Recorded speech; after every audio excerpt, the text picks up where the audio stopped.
தமிழ்நாட்டுல எல்லாமே சேஞ்ச் ஆயிடுச்சு. உங்க நகையையும் சேஞ்ச் பண்ணுங்க. உங்க பழைய நகைக்கு கிராமுக்கு 150 ரூபாய் கூடுதலா வாங்கி புது நகை எடுத்துக்கோங்க. அதே கம்மி சேதாரம் தான் உங்க லலிதால மட்டும்தான்.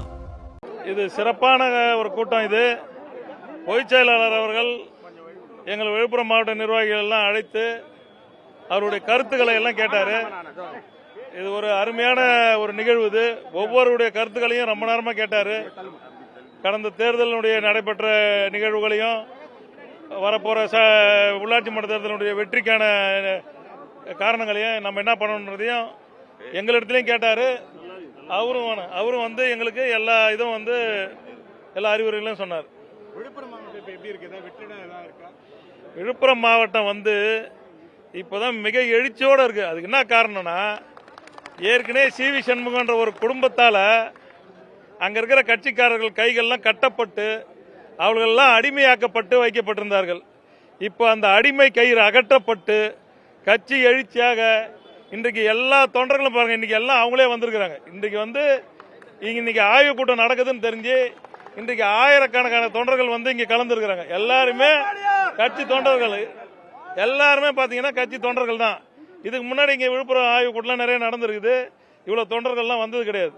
இன்றைக்கு விழுப்புரம் மாவட்டம் வந்து ஒரு அடிமை மாரி எல்லாரையும் அடக்கி வைச்சிருந்தது காரணமாக, எல்லாரையும் மிரட்டி வைத்தது காரணமாக, பொதுச்செயலாளரை போய் சந்தித்தா பதவி எடுத்துருவேன், தலைமை கழகத்துக்கு போனா பதவி எடுத்துருவேன் அப்படி அவங்க மிரட்டி வச்சிருந்தாங்க. பொதுச்செயலாளர் கூட போய் படம் கூட எடுக்க முடியாத அளவுக்கு ஒரு தடை போட்டு வச்சிருந்தாங்க. இன்னைக்கு எல்லா தொண்டர்களும் எளிமையா வந்து பொதுச்செயலாளர் வந்து இன்னைக்கு வந்து சந்திக்கிறாங்க, தலைமை கழகத்துக்கு வராங்க. அதனால இன்னைக்கு கட்சி இப்பதான் எழுச்சியா இருக்குது. இன்றைக்கு ரொம்ப வளர்ச்சியாகவும் இருக்குது. விழுப்புரத்தில் தேர்தல் தோல்விக்கான காரணம் என்ன? எடப்பாடி பழனிசாமி ஏதாவது கேட்டாரா? இல்ல கேட்டாரு, நாங்க சொன்னோம். நாங்க ஏற்கனவே அதான் முதல்ல நிறைய வாட்டி சொல்லிட்டோம். சி.வி. சண்முகம் தான் அதுக்கு காரணம் நாங்க முதல்ல சொல்லிட்டோம்.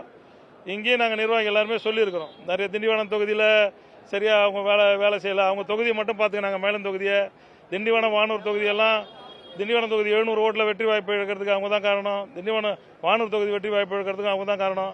விழுப்புரம் தொகுதியினுடைய வெற்றி வாய்ப்பு இழக்கிறதுக்கும் அவங்க தான் காரணம். அந்த காரணம் எல்லாமே சொல்லிட்டாங்க. அது அவங்க கட்சி அங்க எழுச்சியா இருக்குது. இவங்களுடைய தலையிட்டாலும், இவங்களுடைய மிரட்டலாலும், இவங்களுடைய இதாலும் தான் இந்த சி.வி. சண்முகத்தால தான் அந்த விழுப்புரம் தொகுதியுடைய 3 தொகுதி தோத்துது. அதுதான் எழுச்சியா இருக்குன்னு சொல்றீங்க. ஆனா ஒரு 1050 பேர் வந்து ராஜினாமா பண்றாங்க, மேலும் ஒரு 5000 பேர் ராஜினாமா பண்ணுவோம்னு சொல்றாங்க. இதெல்லாம் ஒரு பின்னடைவா இல்ல. அதாவது சி.வி. சண்முகம் வந்து உங்களுக்கு எல்லாம் பத்திரிகையாளங்களாம் பாத்தீங்க. அவங்க திண்டிவனத்திலிருந்து கிளம்பும் போதே வந்து வெறும் 341 பேர் கிளம்பினதா அவங்களே ஒரு நிகழ்வு அங்கேயே சொல்லி எல்லாரையும் எழுதி கொடுக்குறாங்க. இன்னொன்று, அந்த 340 பேர்லையும் வந்து அவங்களுக்கு வேண்டிய நிர்வாகின்னு பார்த்தீங்கன்னா வெறும் 150 பேர் கிட்ட தான். ஏன்னா அவங்க பொய் சொல்லி கூட்டின்னு வந்தார். அவர் வந்து நிறைய பேர்கிட்ட வந்து நாங்கள் எடப்பாடியாரை தான் பார்க்க போறோம்னு கூட்டுருக்காங்க. எடப்பாடியார் நம்மளை கட்சி விட்டுக்கிட்டார கையெழுத்து போடுங்கன்னு சொல்லியிருக்காங்க.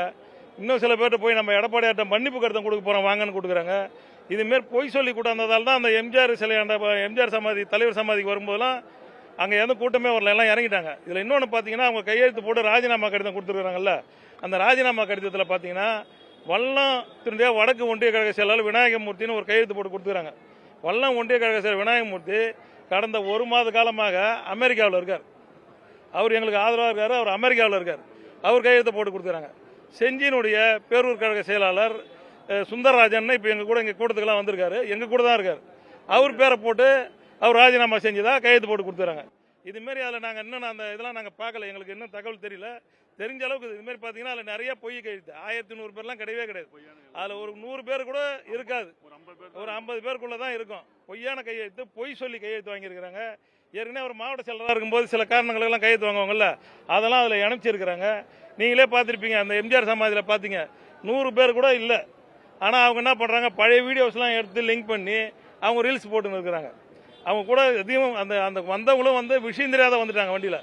அவங்க எல்லாம் புலம்பி இருக்கிறாங்க, எங்கே கூட்டுன்னு போறீங்க, எங்களை எதுக்கு கூட்டுன்னு போறீங்கலாம் கேட்குறாங்க. எடப்பாடியாரை பார்க்க தான் கூட்டுன்னு போறோன்னு சில பேர் சொல்லிக்கிறாங்க. நம்ம ராஜினாமா நம்ம வந்து மன்னிப்பு கடிதம் கொடுக்க போறோம்னு சொல்லியிருக்காங்க. அதனால விழுப்புரம் மாவட்டத்திலேருந்து அவரால் சில பொழப்பு நடத்துறவங்க மட்டும்தான் போயிருக்கிறாங்களே கண்டி, மீதி யாரும் போல. அவங்களையும் வற்புறுத்தி கையெழுத்து வாங்கியிருக்கிறாங்க. அவங்களும் எங்ககிட்ட பேசுறாங்க, அங்கே கையெழுத்து நாங்கள் தெரியாமல் போட்டுட்டோம், எங்களை வற்புறுத்தி கேட்டதால நாங்கள் கையெழுத்து போட்டோம்னு சொல்லிட்டு அவங்க எல்லாம் மனம் வந்து அமைதியாக தான் இருக்கிறாங்க. இவங்க இன்னைக்கு நிராகதியா போய் நிக்கிறன்ற ஒரு காரணத்தால இவங்க கூட இருக்கிற 4-5 பேரும் வீணா போனன்ற ஒரு நோக்கத்தில் தான் சும்மா ஒரு அந்த தலைவர் சமாதிக்கு போய் தலைவரையும் எங்களையும் ஏதாவது திட்டணும் போகணும் அதை ரீல்ஸ் எடுத்து போடணுன்ற அந்த நோக்கத்தோட நடந்த நிகழ்வு தான் அது. இது வந்து 1100 பேர்லாம் கிடையவே கிடையாது. சுத்தமா அது வடிகட்டின ஒரு பொய் அது. உள்ளாட்சி தேர்தலில் உள்ளாட்சி தேர்தலில் விழுப்புரத்தில் அதிமுகவுடைய வெற்றி எப்படி இருக்கும்? 100% இருக்கும். நாங்கள் வலுவான கூட்டணியாக இருக்கிறோம். பாட்டாளி மக்கள் கட்சி எங்கள் கூட கூட்டணியாக இருக்கிறாங்க.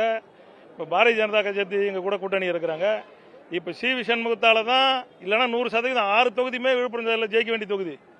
2 பாமக ஜெயிச்சிருக்குது, 1 அதிமுக ஜெயிச்சிருக்குது. 3 ஜெயிக்க வேண்டிய 3 தொகுதி தோத்தது 100க்கு 100 காரணம் சி.வி. சண்முகம் தான். இன்னைக்கு சி.வி. சண்முகம் வெளியானதால உள்ளாட்சி தேர்தலில் 100% வெற்றி நாங்கள் கண்டிப்பாக பெறுவோம். தமிழ்நாட்டுல எல்லாமே சேஞ்ச் ஆயிடுச்சு. உங்க நகையையும் சேஞ்ச் பண்ணுங்க. உங்க பழைய நகைக்கு கிராமுக்கு 150 ரூபாய் கூடுதலா வாங்கி புது நகை எடுத்துக்கோங்க. அதே கம்மி சேதாரம் தான் உங்க லலிதால மட்டும்தான்.